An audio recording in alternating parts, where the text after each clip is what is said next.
আসসালামু আলাইকুম, কেমন আছেন সবাই? আশা করি ভালোই আছেন। আজকে প্রচণ্ড রোদ উঠছে, বাইরে আসলে থাকা যাচ্ছে না। এমন অবস্থায় একটা জায়গায় দাঁড়াইছি ওই এফজেডএসের একটু ফুটেজ নেওয়ার জন্য। আমার কাছে কয়েকজন জানতে চেয়েছিলেন বাইকের পলির ব্যাপারে, পলি করার পরে বাইকের কী অবস্থা সেটার ব্যাপারে কথা বলার জন্য আজকে এখানে দাঁড়াইছি। ভয়ঙ্কর রকমের রোদ আকাশে, সো এই অবস্থায় আসলে বাইরে বেশিক্ষণ থাকলে স্ট্রোক করে ফেলার সম্ভাবনা আছে। 2 মাস ইউজ করার পরের অবস্থা। সরি, আমি গাড়িটা আসলে ধুই নাই, না ধুয়েই ভিডিও করতেছি। পলি করার পরে যেটা আমি ফিল করছি সেটা আপনাদেরকে বলতেছি। আগে কিছু ফুটেজ নিয়ে নিই, চলেন।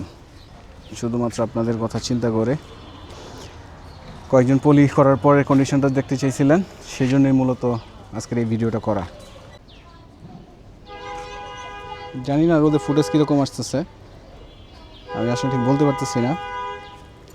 শুধুমাত্র আপনাদের জন্য এই কষ্ট করে রোদের মধ্যে আমার এই ফুটেজগুলো গ্রহণ করা।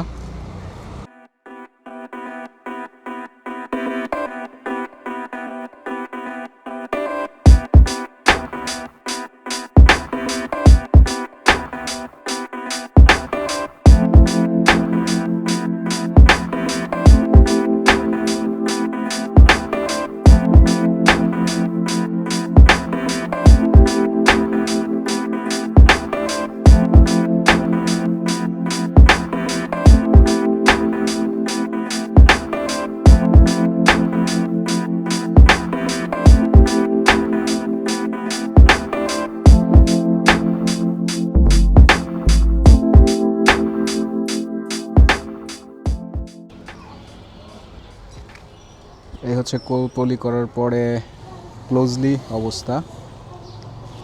পলি করার পরে আমি যেটা ফিল করলাম সেটা হচ্ছে যে ম্যাটের কালারটা কেমন যেন চেঞ্জ হয়ে গেছে, মানে ম্যাটটা নাই, এটা এখন গ্লসি গ্লসি হয়ে গেছে, দেখতে পাচ্ছেন শাইনি শাইনি হয়ে গেছে। এটি হচ্ছে মূল বিষয়। এছাড়া পলিটা করার মূল উদ্দেশ্যটাই ছিল আমার যেন স্ক্র্যাচ টেস না পড়ে, কারণ অনেকে আছে বাইকে বসে শুধু শুধু খোঁচাখুচি করে, ওইটা আমার পছন্দ না। সো ওই উদ্দেশ্যে ওইটাকে প্রোটেক্ট করার জন্যই মূলত পলিটা করা আমার। পলি আপনারা চাইলে করতে পারেন, পলি ভালো, সমস্যা নাই, আমি খারাপ বলবো না। কিন্তু যদি ম্যাট বাইক ব্যবহার করেন, ম্যাট কালার বা ম্যাটের যে ভাইবটা সেটা কিন্তু পলি করলে আসলে থাকবে না। এই যে ক্লোজলি দেখতে পাচ্ছেন শাইনি শাইনি হয়ে গেছে। এছাড়া পলি খারাপ সাপোর্ট দিচ্ছে না, 2 মাস হয়েছে করানো হয়েছে। এখানে হালকা একটু উঠে গেছে না, একটু কেমন যেন বাতাস ঢুকে গেছে মনে হয়।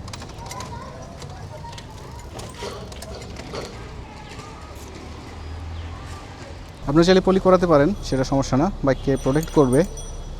কিন্তু শাইনিনেস ম্যাট যদি হয়ে থাকে তাহলে আপনার ওই ম্যাটের ভাইবটা থাকবে না। সেই ব্যাপারটা মাথায় রাখবেন, মাথায় রেখে তারপরে করাবেন পলি। এই যে একটা জিনিসই ফেস করলাম, সেটা হচ্ছে যে ওই শাইনিনেসটা চলে আসে, ম্যাটের থাকে না।